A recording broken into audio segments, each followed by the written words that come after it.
Hello বন্ধুরা, আমার AZ ব্লগসের সকল বন্ধুকে অনেক স্বাগত জানাই। আমার এই চ্যানেলটিতে বেশিরভাগই ঘরোয়া পদ্ধতিতে আমি রান্না করি।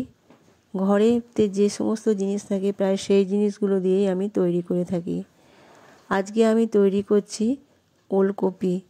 এই ওলকপিটা খেতে খুবই সুস্বাদু, কিন্তু কিভাবে তৈরি করবে সেটাই আমি দেখিয়ে দিই। প্রথম আমি ওলকপিটা দেখিয়ে দিলাম। এটা একটা ওলকপি, অনেকে হয়তো চেনে না।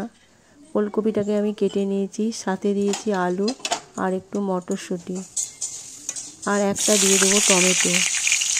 আমি কড়াইয়ের মধ্যে জিরে ফোড়ন দিয়েছি। এরপর আলুগুলোকে হালকা লাল করে ভেজে নেব। খুব বেশি ভাজতে হবে না। আমার আলুটা ভাজা হয়ে গেছে। এরপর আলুটা আমি তুলে নিলাম। কড়াইয়ের মধ্যে দিয়ে দিলাম একটু আদা বাটা আর একটু জিরে গুঁড়ো, সাথে দিয়েছি হলুদ। বেশি কিছু মশলা লাগবে না, খুব সাধারণভাবে এই রান্নাটা, কিন্তু খেতে খুবই অসাধারণ। এরপর এই মশলাটাকে আমি ভালো করে একটু নেড়ে নেব, ভাজা করে নেব। আর একটু হলুদ দিয়ে দিলাম, হলুদটা ওর সাথে মিশে যাবে। আমার মশলা প্রায় ভাজা হয়ে গেছে। সাথে দিয়ে দিলাম মটরশুঁটিটা একটু ভালো করে নেড়ে নেব কাঁচা গন্ধটা ছাড়ার জন্য। এরপর এই কেটে রাখা ওলকপিটা দিয়ে দিলাম, এটাও ভালো করে আমি নেড়ে নেব। তোমরা বাড়িতে তৈরি করে দেখবে, খুব সুন্দর। এটা একটা রেসিপি, ভাত রুটি দুটোর সাথে খাওয়া যায়। যদি ভালো লাগে তাহলে একটা কমেন্ট করে দেবে। এই রান্নাটা রেসিপিটা যদি ভালো লাগে বাড়িতে করে দেখবে। এরপর দিয়ে দিলাম নুন, চিনি, আর টমেটোটা আমি পরে দিলাম, তবে স্বাদটা বেশি হওয়ার জন্য। টমেটোটা পরে দিলে কী হবে, কালারটা আসে আর স্বাদটাও খুব সুন্দর হয়। এরপর নেড়ে চেড়ে আমি এটাকে ঢাকা দিয়ে দেব। দিয়ে দিলাম দুটো কাঁচা লঙ্কা, খুব বেশি ঝাল ঝাল করব না। চিনি দিয়ে দিলাম অল্প একটু, মিষ্টি মিষ্টি বেশ ভালো লাগে। এরপর আমি এটা ঢাকা দিয়ে দেবো। ভেজে রাখা আলুগুলো দিতে ভুলে গেছিলাম, আলুটাও দিয়ে দিলাম। আর একবার ভালো করে এপিট ওপিট করে নাড়িয়ে নেব। টমেটোটা প্রায় গলেই গেছে। এরপর একটা ঢাকা দিয়ে দেবো।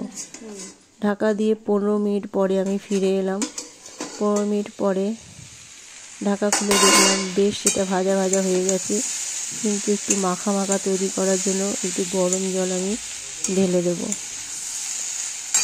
গরম জলটা দিলে স্বাদটা বেশ সুন্দর হয়, সেই জন্য আমি গরম জল করে দিলাম। আমার রান্না খুবই সাধারণ, আর সাধারণভাবেই আমি তৈরি করে থাকি। এরপর এটাকে নেড়ে নিয়ে বেশ মাখা মাখা হয়ে গেছে, নামিয়ে নেব। বেশ ফুটেও গেছে, বুঝতেই পারছো আমি প্রায় 5 মিনিট ধরে এটাকে তৈরি করলাম। এরপর নামানোর আগে আমি দিয়ে দেবো একটু গরম মশলা, শাহি গরম মশলা। এই গরম মশলাটা দিলে টেস্টটা খুব ভালো হয়। আর দেবো একটু ঘি। গ্যাসের ফ্লেমটা আমি অফ করে দিয়েছি। এরপর ভালো করে নাড়িয়ে চাড়িয়ে আমি এটা একটা অন্য পাত্রে ঢেলে নেব। ভিডিওটি ভালো লাগলে সাবস্ক্রাইব করে দিয়ে আমার বন্ধু হয়ে পাশে থেকো, আর তাহলে নিত্য নতুন রান্না আমার চ্যানেলে দেখতে পাবে আর নোটিফিকেশন সবার আগে পেয়ে যাবে। ফিরে আসবো আবার একটা নতুন রেসিপি নিয়ে। তোমরা ভালো থেকো, সুস্থ থেকো, আর খাবার খেও নতুন নতুন।